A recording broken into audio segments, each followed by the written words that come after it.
আসসালামু আলাইকুম ভিউয়ার্স, কেমন আছেন আপনারা? আশা করি অনেক ভালো আছেন। মান্নানস ক্রিয়েশন ইউটিউব চ্যানেলের সাথে থাকার জন্য আপনাদের সকলকে অনেক অনেক ধন্যবাদ। ভিউয়ার্স, পাশাপাশি আরও ধন্যবাদ জানাই এভাবে সাপোর্ট করে যাওয়ার জন্য। কেননা আজকে আমার চ্যানেলের মনিটাইজেশন টার্গেট 1000 সাবস্ক্রাইব এবং 4000 ঘন্টা ওয়াচ টাইম কমপ্লিট হয়েছে। এই উপলক্ষে একটা স্পেশাল ভিডিও বানাতে যাচ্ছি, কেননা আপনারা প্রতিনিয়তই আমাকে কমেন্ট করে এবং ইনবক্সে জানান ভাই ব্যাকগ্রাউন্ড কিভাবে তৈরি করে, ব্যাকগ্রাউন্ড কোথায় পাওয়া যায়, কিছু ব্যাকগ্রাউন্ড আমাকে দেন। সকল প্রশ্নের উত্তর এই ভিডিওর ভিতরে থাকছে। তো ব্যাকগ্রাউন্ড আমি সকলকেই বলি যে আমি ব্যাকগ্রাউন্ড আসলে তৈরি করি, ব্যাকগ্রাউন্ড কোথাও পাওয়া যায় না, বা আমি যে ব্যাকগ্রাউন্ডগুলো ইউজ করি এগুলো কোথাও থেকে সরাসরি পাওয়া যায় না। তো এই ব্যাকগ্রাউন্ড কিভাবে তৈরি করি সেটাই আমি দেখাবো। কয়েকটা ব্যাকগ্রাউন্ড আমি অ্যাডজাস্ট করি কিভাবে, সেটা সম্পূর্ণ প্রসেস দেখাবো। এই ব্যাকগ্রাউন্ডের বিভিন্ন টপিক আমি কালেক্ট করি গুগল থেকে। যেমন ধরেন আমি একটা 16ই ডিসেম্বরের জন্য একটা ব্যাকগ্রাউন্ড বানাবো, সেই উপলক্ষে আমি কিছু ব্যাকগ্রাউন্ড কালেক্ট করব, যেটা আমি গুগলে সার্চ করব মুক্তিযুদ্ধ লিখে সার্চ করলে এখানে অনেক ইনফরমেশন আসবে। এখান থেকে ইমেজে ক্লিক করলে এই মুক্তিযুদ্ধ বিষয়ক অনেক ইমেজ এখানে চলে আসবে। এখান থেকে কিছু ইমেজ আপনারা এখান থেকে কালার ইমেজ এখান থেকে সেভ করে নেবেন। আমি অলরেডি 2টা ইমেজ সেভ করে নিয়েছি, সেই 2টা ইমেজ অ্যাডজাস্ট করে দেখাবো। তো এর জন্য আমি নেট কানেকশনটা একটু অফ করে নিই। তো এরপরে প্রয়োজন হবে এই ছবি 2টা অ্যাডজাস্ট করার জন্য একটা অ্যাপসটির নাম হলো পিক্সআর্ট। অনেকেই পরিচিত আছেন অ্যাপসটির সাথে। এটা প্লে স্টোরে অ্যাভেলেবেল আছে, ভিডিও ডেসক্রিপশন বক্সে লিঙ্ক প্রোভাইড করা থাকবে। এই পিক্সআর্ট অ্যাপটা ইনস্টল করবেন এবং ওপেন করবেন। ওপেন করার পর এই ধরনের একটা ইন্টারফেস আপনার সামনে আসবে। একদম নিচেই দেখতে পারবেন যে প্লাস অপশন আছেন। এই প্লাস অপশনে ক্লিক করার পর এখান থেকে একটা ব্যাকগ্রাউন্ড নিয়ে নিতে হবে। তো ব্যাকগ্রাউন্ডটা এখানে আপনারা একটু লক্ষ্য করলে উপরে দেখতে পারবেন যে ড্র অ্যান্ড কালার আছে। এই ড্র অ্যান্ড কালার থেকে এখান থেকে একটা সলিড কালারের ব্যাকগ্রাউন্ডটা নিয়ে নেবেন। সিলেক্ট কালার, একটু ক্যান্সেল। তো প্লাসে ক্লিক করার পর এখানে দেখতে পারেন ব্ল্যাঙ্ক নামে একটা অপশন আছে নিচে, এখানে ক্লিক করবেন। ক্লিক করার পর এই ধরনের একটা ইন্টারফেস আসবে।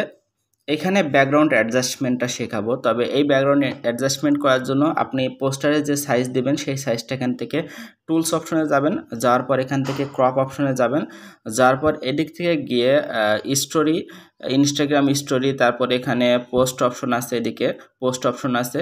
এই পোস্টারের সাইজগুলো নিয়ে নেবেন, যাতে পোস্টারটা যে সাইজের হয় আর কি, সেই জাতীয় একটা সাইজ নিয়ে টিক মার্ক দিয়ে ওকে করে দেবেন। এরপর আমি যে 2টা ছবি অ্যাডজাস্ট করব সেই 2টা ছবি ইম্পোর্ট করতে হবে। ইম্পোর্ট করার জন্য একটু নিচ থেকে লেয়ার থেকে নিচ থেকে দেখতে হবে যে অ্যাড ফটো আছে, এই অপশনে চলে যাবেন। এরপর আমি যে 2টা ছবি অ্যাডজাস্টমেন্ট দেখাবো সেই 2টা ছবি এখান থেকে সিলেক্ট করে নিচ্ছি। তারপর উপরে অ্যাড অপশন দেখছেন, অ্যাড অপশনে ক্লিক করে নিচ্ছি। আপনারা এভাবে আপনাদের 2টা ছবি বা 3টা ছবি এভাবে অ্যাড করে নেবেন। নেওয়ার পরে এই ছবিটা আমি নিচে দিতে চাই, এই ছবিটা উপরে দিতে চাই। তো এই ছবিটা আমি এখান থেকে ফুল করে নিচ্ছি। আপনারা এভাবে টেনে ফুল করে নেবেন। নেওয়ার পরে উপরে এই ছবিটা সিলেক্ট থাকা অবস্থায় উপরে ইরেজ অপশন দেখতে পাচ্ছেন, এখানে ক্লিক করবেন। ক্লিক করার পর নিচে ইরেজ অপশন আছে আবারও। তারপরে সেটিংসটা দেখে নেন, এটা ফুল করে দেবেন। দেওয়ার পরে অপাসিটিটা একটু কমিয়ে দেবেন, হার্ডনেসটা হালকা একটু কমে, এখানে আমার সেটিংসটা দেখে নেন 96, 100, 70 আর 61, এরকম একটা সেটিংস নিয়ে এইখান থেকে এই উপরের ছবির নিচের অংশ থেকে আঙুল দিয়ে এভাবে রিমুভ করে দিবেন। যেমনটা দেখতে পাচ্ছেন আমি এখান থেকে কয়েকবার টেনে টেনে এভাবে রিমুভ করে দিচ্ছি অ্যাডজাস্টমেন্ট করার জন্য। তো এইটার কাজ হয়ে গেছে, এটা টিক মার্ক দিয়ে ওকে করে দেবেন। এরপর নিচের ছবিটা অ্যাডজাস্টমেন্ট করার জন্য এখান থেকে নিচের ছবিটাও একইভাবে বড় করে নেবেন। তো আমি এভাবে টেনে একটু বড় করে নিচ্ছি। ভিডিওটা একটু লং হইতে পারে, মনোযোগ সহকারে দেখেন তাহলে আশা করি বুঝতে পারবেন। এরপর একইভাবে ইরেজ অপশনে ক্লিক করবেন। ক্লিক করার পর আবারও ইরেজ অপশনে যাওয়ার পর ওই সেম সেটিংস 100,